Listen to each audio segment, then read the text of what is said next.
kom maar. Kijk eens.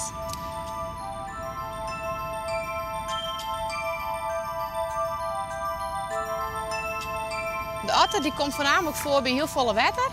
En ja, dat hebben ze wel nodig, omdat ze echt voornamelijk viseters binnen. Laat je hem zeggen.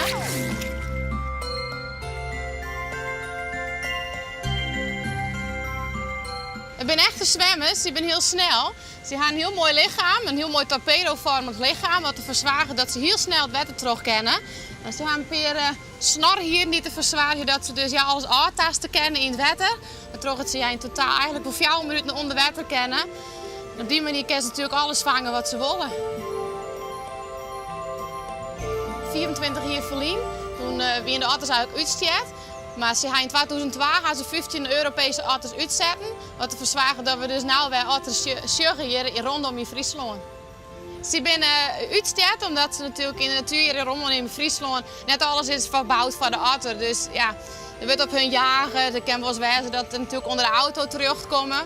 Ze gaan nou eigenlijk zaadbouwd in rondom in Friesland dat onder de dieken terug bij paden weer terug, dat ze dus gewoon van de ene kant naar de andere kant komen kennen.